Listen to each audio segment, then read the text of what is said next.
Dena da kanpoko New Yorken, denak etorri ziren handik edo hemendik, eta oso denbora laburrean eraiki zen hiria. Konkistatzaileak izan ziren batzuk, Europako txiroak beste batzuk, eta abenturazaleak azkenak.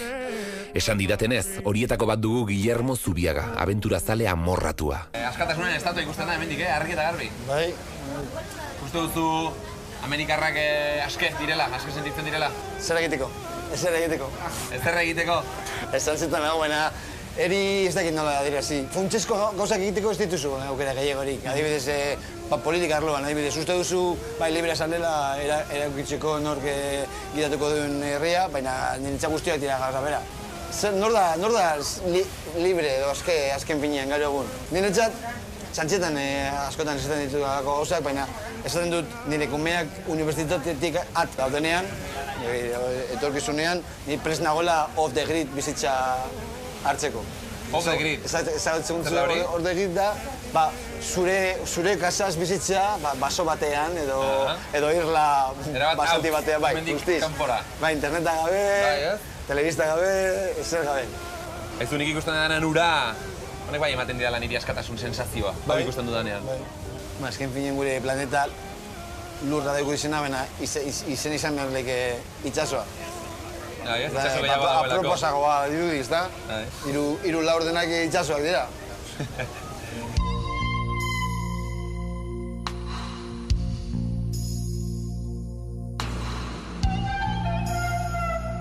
Hemen justu erdian ikusten duzuna da askatasunaren dorrea. Eta hori iraiki zen gutxi gora bera 3 edo 4 urte, dorre bikoitzaren ordez, zitu zirenetik gaur arte. Eta gero, eskerraldea ikusten duzu Nueva Jersey eta Manhattan irla zatikatzen du Hudson ibaia. Eta gero, Zubia ikusten duzu, Zubia beste aldean dago irla luzea. Baina leku oso erakargarria da, benetan polita. Balezaleak Terranobara etorri ziren moduan zu ere etorri zinen. Zu haiek itxasokoak sentitzen ziren bezala, zu hemengoa sentitzen zara? Ba, nik uste baietz. Hainbeste urte eman ondoren, eta nire seme-alabak hemen jaioak dira. Eta, baita ere, nahiko lehaltasuna dauka lurraldeari, eta nik erabaki nuen Amerikarra bihurtzea. Ez zen zerbait nire inposatu zidatena, ezta? Orduan, bai, bertako sentitzen naz. Zenbat urterekin etorri zinen zuena? 18 urterekin. 18? Bai. 18an pasa eta hemen zenbat? Hemen 96 eta piku, bai. Horregatik, erdi Euskalduna, erdi ez, gehiago. Bai, denbora gehiago pasatu zu hemen, ez? Eta zeure familiak zer dio? Bueno, ez dut uste oso pozik daudela, baina ezin dute zer egin. Berak nahi zuten ni nolabait atxerrian hasitzea. Ez zai plana ondo atera, ez? Ez dakit, Botipo batek esan zuen bezala. Nahi baduzu zure kumeak, seme-alabak gertu izatea, ez zailuk eman hezkuntza gehiegirik, batez ere atxerrian hezkuntza. How many roads must a man walk down before you call him a man? How many seas must the white dove sail before she sleeps in the sand? And how many times must the cannonballs fly before they are forever banned? The answer, my friend, is blowing in the wind. The wind. Guillermo, animatu ba, bera ekoten, ez? Bai? Bi, hiru, lau.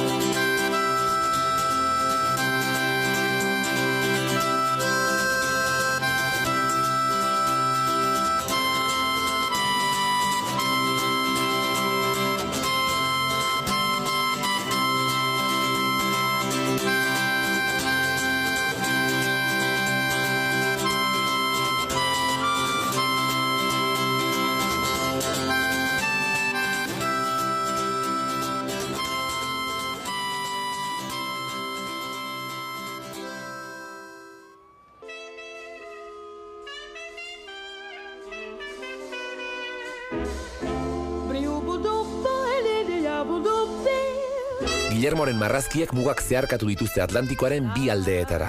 Kips Bay auzora goaz orain, bere komiki denda kutxunenean Joanes ezagutzera. Bueno, komiki denda galanta. Hey, Nick, how are you? Hemen zure lana aurkitu dezakegu? Bai, norbait izan behar da. Hemen da. Hemen dago zure lana? Bai, hemendik izan behar da. Hemen, etxeretu. Hau da Joanes. Bai, hori Joanesen lehen trilogia. Joanes, hau da komiki euskalduna, ez?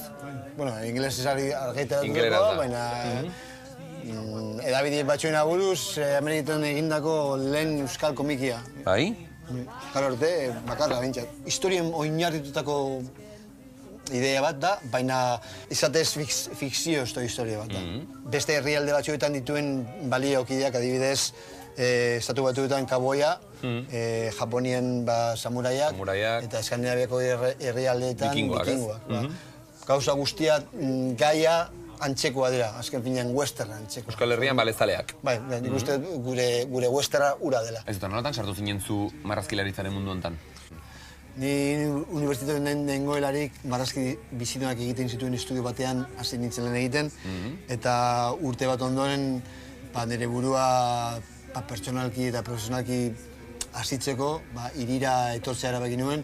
Batik bat, komiki industrian, ez komiki industrian, baizik eta marrazki bizituan dagoen industria lan egiteko, baina hori zen gauzatu eta ordez komikia egiten dituen tipo bat ezagutu nuen, eta beraren ego azpian hartu zidan, eta erakutsi zidan berarentzat hasi nintzen lan egiten, laguntza bezala. Sartu nituen nire dirudietan, sakonak egiten bai nituen, eta sartu nituen euskal keinuak, poster bat negu gorriarekin, edo laburu bat, edo alako zerbait. Tipo honen lanetan? Bai. Hori ze konpainiak? Marvel.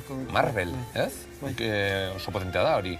Bueno, bai, oinarri bi zutabe daude industrian, Marvel eta DC, eta Marvel da... Eta hor, negu gorriaken posterak ikusi ditzakegu agertzen? Negu gorriak eta, bueno, besteren euskal keinuren bat. Hasi zaitez hemendekin... Bai, hemen DC, Marvel. X-Force, ez da? Bai, X-Force eta baita dago bat ditzen dela Hellhole. X-Force hemen badago? Bai, bai. Abintu, hemen da. Biak daude hor, ez? Bai. Hemen negu gorri baten poste bat marrazten. Hor da? Bai, ia zen hori aldean dagoen. Hemen txemetan. Teopolita da, Ara. Bueno, sartu nituen, du taldea, alako... Bai, atzean dago, bai. Urtz jartzen du hemen, ez? Bai. Eta Urtz taldea torrez New Yorkera urte horietan jokatzera, Fermin Mugurzarekin, eta berak ikusteko aukera izan duen zuzenean, eta geratu zitzaidan Urtzaren gauza, eta Urtz jarri nituen pio bat aldi. Izu baina begira, dut Euskal Herria Atletik sartu duzu hemen. Zer dago? Milioika lagun ara eta ona lanean, autoartean, etxe horratz inpertsonaletan. Hori da New York.